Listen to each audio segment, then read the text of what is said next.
Good morning. So നമ്മളിന്ന് ഏറ്റവും സുപ്രധാനമായ കാര്യമാണ്, ഈ കോഴ്സിൻ്റെ വളരെ പ്രധാനപ്പെട്ട കാര്യമാണ്. ഈ കോഴ്സിൻ്റെ നല്ല കോഡിങ്ങിൻ്റെ ഇതാകുമ്പോൾ നമ്മൾ സ്വന്തമായിട്ട് പ്രോഗ്രാം എഴുതിയാലേ പ്രോഗ്രാമിങ് പഠിക്കാൻ പറ്റത്തുള്ളൂ, ഏത് ലാംഗ്വേജ് ആവട്ടെ. അപ്പോൾ നമ്മൾ സ്വിമ്മിങ് എത്ര വായിച്ചാലും സ്വിമ്മിങ് പഠിക്കത്തില്ല. നമ്മൾ വെള്ളത്തിൽ ചാടി സ്വിം ചെയ്താലേ സ്വിമ്മിങ് പഠിക്കാൻ പറ്റത്തുള്ളൂ.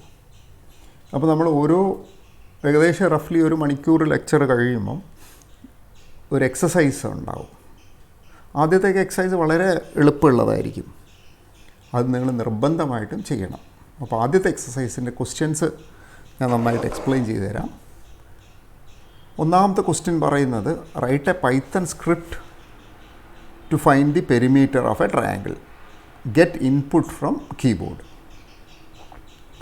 അപ്പോൾ ഈ ക്വസ്റ്റ്യൻ ആണെങ്കിലേ നമുക്ക് ചെയ്യാൻ വേണ്ടിയിട്ട് വേണ്ടുന്ന എന്താണെന്ന് വെച്ചാൽ, നമുക്ക് പെരിമീറ്ററിൻ്റെ ഇതറിയണം. ഇതിന് ഞാൻ ഹിൻഡ് തരാം. ഒന്നാമത്തെ പ്രോഗ്രാം വേണ്ട ഒരു ഹിൻഡ് തരാം.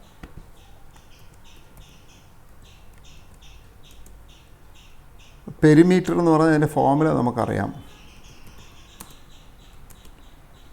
A + B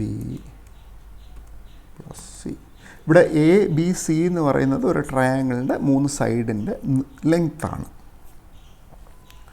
അപ്പോൾ ഇത് അറിഞ്ഞു കഴിഞ്ഞാൽ, അപ്പോൾ ഇതിൽ ഇൻപുട്ട് എന്താണ് ഈ പ്രോഗ്രാമിൻ്റെ? A, B ആൻഡ് C ആണ്. അപ്പോൾ അത് നമുക്ക് get input from the keyboard എന്നാണ് പറഞ്ഞിരിക്കുന്നത്. അപ്പോൾ ഒരു ഹിൻഡ് കൂടെ തരാം. അപ്പോൾ കോഡിൻ്റെ ഭാഗമായിട്ട് A = input give length of one side. നമുക്ക് മനസ്സിലാകാൻ വേണ്ടി എന്ത് വേണമെങ്കിലും കൊടുക്കാം. അപ്പോൾ ഇതൊരു കോഡല്ല നമ്മുടെ. അപ്പോൾ അതേപോലെ നമ്മൾ എന്ത് ചെയ്യണം?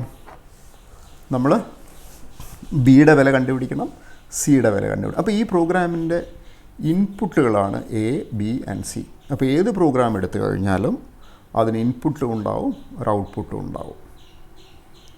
അപ്പോൾ ഇവിടെ ഔട്ട്പുട്ട് എന്താണ്? പെരിമീറ്ററാണ്. അപ്പോൾ അവസാനം എല്ലാം കഴിഞ്ഞ് നമ്മൾ പെരിമീറ്റർ കണ്ടുപിടിച്ച് കഴിഞ്ഞാൽ നമ്മൾ എന്ത് ചെയ്യണം? പെരിമീറ്ററിനെ നമുക്ക് പ്രിൻ്റ് ചെയ്യണം. അപ്പോൾ ഇത് ചെയ്യുമ്പോൾ നമ്മൾ എന്തൊക്കെ കാര്യങ്ങൾ പഠിക്കും? കുറേ ബിൽറ്റ് ഇൻ ഫങ്ഷൻസ് പഠിക്കും. ഒന്ന്, ഇൻപുട്ട് എന്നുള്ള ബിൽറ്റ് ഇൻ ഫങ്ഷൻ പഠിക്കും. പിന്നെ പ്രിൻ്റ് എന്നുള്ള ബിൽറ്റ് ഇൻ ഫങ്ഷൻ പഠിക്കും. പ്രിൻ്റിൻ്റെ ഈ കോഡ്സിൻ്റെ അകത്ത് എന്ത് എഴുതി കഴിഞ്ഞാലും അത് പ്രിൻ്റ് ചെയ്യപ്പെടും. ഒരു വേരിയബിൾ നെയിം എഴുതി കഴിഞ്ഞാൽ ആ വേരിയബിൾ പ്രിൻ്റ് ചെയ്യപ്പെടും. ഇപ്പോൾ ഇത് എഴുതാമല്ലോ, ഒന്ന് ട്രൈ ചെയ്യണം.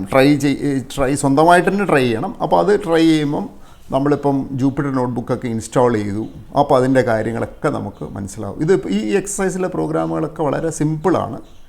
ഏക ലക്ഷ്യം നിങ്ങൾക്ക് ഈ 2-3 ബിൽറ്റ് ഇൻ ഫങ്ഷനൊക്കെ ആയിട്ട് പരിചയമാകുക എന്നുള്ളതാണ് ഇതിൻ്റെ ഈ എക്സസൈസിൻ്റെ ലക്ഷ്യം. പൊതുവെ പ്രോഗ്രാമിന് പൈത്തണിൽ പറയുന്ന സ്ക്രിപ്റ്റ് എന്നാണ്. ഒരു കൊച്ചു പ്രോഗ്രാം 3-4 ലൈനായിട്ട്. ഇപ്പോൾ നമ്മൾ വലിയ പ്രോഗ്രാമൊക്കെ എഴുതുമ്പോൾ കുറേ സ്ക്രിപ്റ്റുകളായിട്ടായിരിക്കും, 3-4 ലൈൻ ഓഫ് കോഡായിരിക്കും.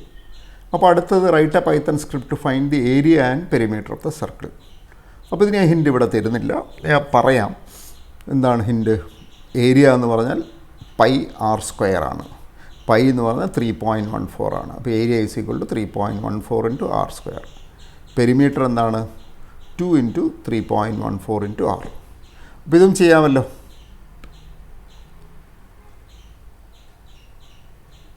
പിന്നെ ഉള്ളത് മൂന്നാമത്തെ പ്രോഗ്രാം ക്വസ്റ്റ്യൻ. അത് വളരെ സിമ്പിളാണ്. Write a Python script to compute y, get x from keyboard. y = 3x + 4 divided by 2x - 5. അപ്പോൾ ഇതും എന്ത് ചെയ്യണം? ഇതും നമ്മൾ പിന്നെ ഇൻപുട്ട് എന്നുള്ള ഫങ്ഷൻ ഉണ്ടാവും, വൈയുടെ കമ്പ്യൂട്ടേഷൻ ഉണ്ടാവും. അത് കഴിഞ്ഞ് നമുക്ക് എന്ത് വേണം? y കമ്പ്യൂട്ട് ചെയ്തിട്ട് അത് പ്രിൻ്റ് ചെയ്യണം. അപ്പോൾ ഇത് 3 ചെയ്യാമല്ലോ. So wish you all the best. Thank you.